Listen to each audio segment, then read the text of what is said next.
या या आप्पासाहेब हे लाऊड पिक्चर वाले यांच्याशी समजा बोलणं झालंय माझं. वरच्या अळीच्या तोंडाशी कर्णा लावायचं आणि आवाज एवढा मोठा ठेवायचा की भजन कसं ऐकायला येतं तेच बघू. महिला मंडळाचं भजन आणलंय. महिला मंडळाचं भजन आणलं तुमच्या एरेसरीवर.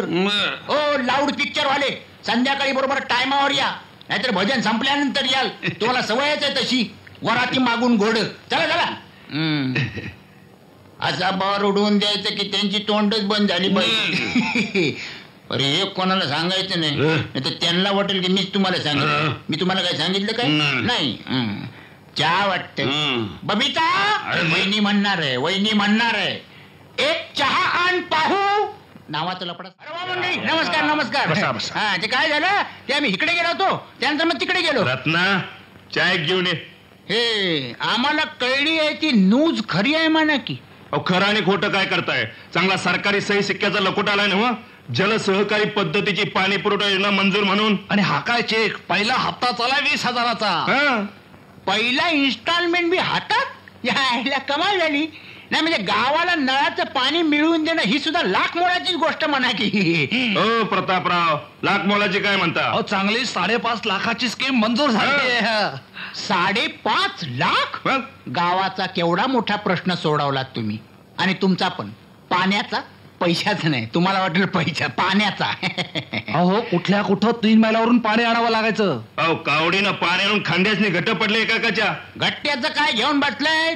डोक्यावरून पाण्याचे हंडे नेऊन नेऊन डोकीचे केस जायची पाळी आली बायकांच्या. घट्ट्याचं सांगतायत. तर काय म्हणा हिंदूराव या बाबतीत मात्र तुम्ही पुढाकार घेतलात म्हणजे क्रेडिट तुमचं आणि पुन्हा आबांची. अहो आमची कसली पुण्य आहे, देवाची कृपा म्हणायची. मूळ आयडिया तुमची ना नळ आणण्याची. तुम्ही जोर धरलात, चंग बांधलात, लावून धरलात म्हणून तरी समजा घडलं ना. तेव्हा एक लक्षात ठेवा या वेळेला मुहूर्ताचा नळ आबांच्याच हस्ते मुहूर्ताचा नारळ आबांच्याच हस्ते फोडायचा. No minister फिनिस्टर. नारळ आबा. गावात नळ येणार लय आनंद आलाय म्हण. नळाचं पाणी प्यायला तोंडपासून बसा बनव. आमच्या जमिनीतून नळ जाणार. आमच्या जमिनी काय तुमच्या बाच्या लागून गेल्या काय? पण गावाचा जर फायदा होणार असेल तर आमच्या जमिनीतून नळ जाणार. गावाचा फायदा क्रेडिट वरच्या अडीला जमणार नाही म्हणून सांग. हो पण त्यांची स्कीम सँक्शन होऊन त्यांना कॉन्ट्रॅक्ट पण मिळाले. हो त्यांनी मुहूर्त पण धरलं आहे आणि आबांच्या हस्ते नारळ फुटणार आहे. म्हणजे बाहुल्यावरच चढलात म्हणा की. बघा म्हणजे मांडवातच रांडाव करतो म्हणा तुम्हाला. बघा असंच करायला पाहिजे. नमस्कार नमस्कार नमस्कार मॅडम बाई. म्हणलं अजून कशा आला नाही? मॅडम बाई कशा आल्या नाही? मॅडम बाई कशा आल्या नाही? दिवसभरातून 10 टाइम तरी घोकलं बघा ये. असं आपण मी येणारच नव्हते आणि यांनी तरी कुठं बोलवलं होतं? असं होय. ते कळवायला कशाला पाहिजे आणि यांनी तरी बोलवायला कशाला पाहिजे? आपण आपल्या मनानंच यायचं. रोज एक तरी खेप टाकायला पाहिजे का नाही? त्यामुळे हाल अहवाल कळती, शाळा काय म्हणतीये कळती, कुठं काय गुत्तप्पा असेल तर कसं सोडवता येईल तेही कळते. रतीब म्हणायचं आपलं. बरं आपलं ते शाळा काय म्हणती? पोरांची संख्या वाढली का नाही? बघा पोरं वाढण्याची ना केवढी काळजी. शाळेचीच मी म्हणतोय. अहो वाढली कुठली? उलट या 4 दिवसात गळतीच लागली. म्हणजे जादा इन्क्रीमेंट देऊन 3 बाया नेमल्या तरी पोरांची संख्या वाढत नाही. तुम्ही असं कसं म्हणताय आप्पासाहेब? अहो तुम्ही मस्त एकाला 3 बाया नेमल्या असतील. अरे ते बरोबर आहे प्रताप. मी काय म्हणत होतो बाया नेमल्या म्हणजे इना संकोच पोरी बी शाळेत येतील आणि पोरी शाळेत आल्या की पोरांची बी संख्या वाढेल असं नाही का? म्हणजे असा तुमचा पॉइंट आहे. म्हणजे बघा मॅडम बाई बाया शाळेत आल्या म्हणजे पोरी येतील आणि पोरी शाळेत आल्या म्हणजे काय होईल? चला काहीतरीच तुमचं. लाजण्याचा प्रश्न नाही. पोरी शाळेत आल्या म्हणजे पोरांची संख्या वाढेल. लांबचं धोरण आहे तुमचं. लय लांबचं धोरण आहे. अगं बाई मॅडम बाई कधी आली? आत्ताच आले. होय. तुम्ही निळत बसू नका. त्यांना एक कप चहा घेऊन बघा जेवायला ते इथंच थांबणार. होय होय. अहो पण कशाला? अरे मी ठेवून घेणार आहे. कशाला काय? तुम्ही चला चला चला. अहो पण उगीच कशाला त्यांना त्रास देता? ओ मॅडम बाई तुम्ही कशाला उगाच माझा मंगळवार आहे करताय. आता साहेब ठेवून घ्यायला तयार असतील तर राहावा की इथंच कपलगत जोडीनं जेवा. काही जडनेस फिटनेस शिक्षण काही जडनेस आला तर इथंच लावून लायचं. ते सांगतो त्यांना दुसरं काय. तुम्ही आणि काय सांगते. ते म्हणलं इथंच घ्या का. या झाडावरून त्या फांदीवरून या झाडावर कविता काय. अहो पण मला शाळेत जायला नको का. अहो तुम्ही मुख्याध्यापिका आहे, हेड मिस्ट्रेस. तुम्हाला कोण विचारणार आहे हो. अहो तुम्हाला विचारणार इथंच आहे. बरं मी काय म्हणत होतो. 4 दिवसामध्ये एवढी गळती लागली म्हणता, काय भानगड काय. अहो त्या देशपांडे सरांनी मुलांना मधल्या सुट्टीत रोज मोफत दूध वाटायला सुरू केले आणि हे कळल्यामुळं रोज मुलं इथं दाखला मागायला येतात.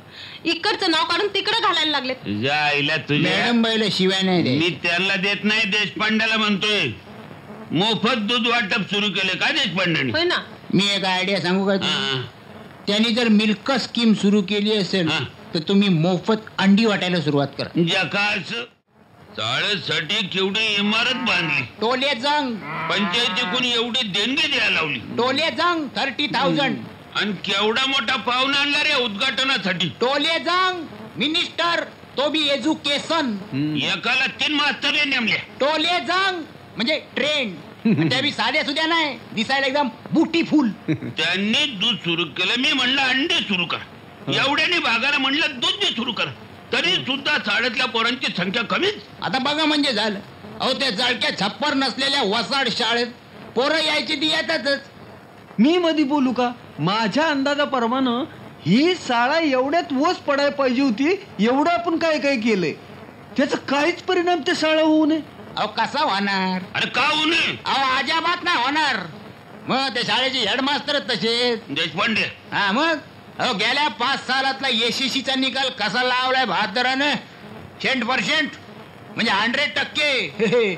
कशाला होती शाळा सोडून पोरं दुसरीकडे जातील. तुम्ही मारे खालची आळी म्हणताय. अहो पण तुमच्याच आळीतली पोरं तुम्हीच वाटलेली अंडी खाऊन त्यांच्या शाळेत नाव घालतात. काय म्हणतो काय तू. मग फॅट सांगतोय फॅट. तुम्ही एक करा. काय. ते तुमचे देशपांडे सर आहेत ना, हा त्यानं तुम्ही तुमच्याकडे वळून घ्या. म्हणजे तुमची शाळा आपोआप सुरायला लागेल.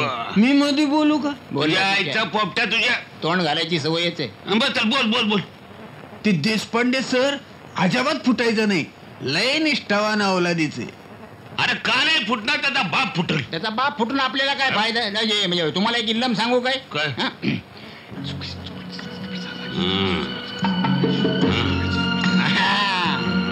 पण हे नाहीतर मी काही बबी काय त्यांना चहा आणून होत.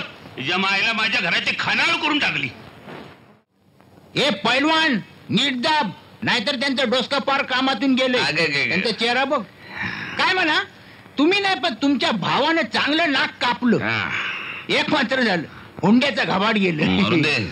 कुठं गेली म्हणायची ती 2 जण गेले मायला. मग राम राम मालक. राम राम. आईला खालच्या आळीतल्या लोकांनी पाण्यात बघितलं का बघतात की. कोण. वरच्या आळीतले लोक.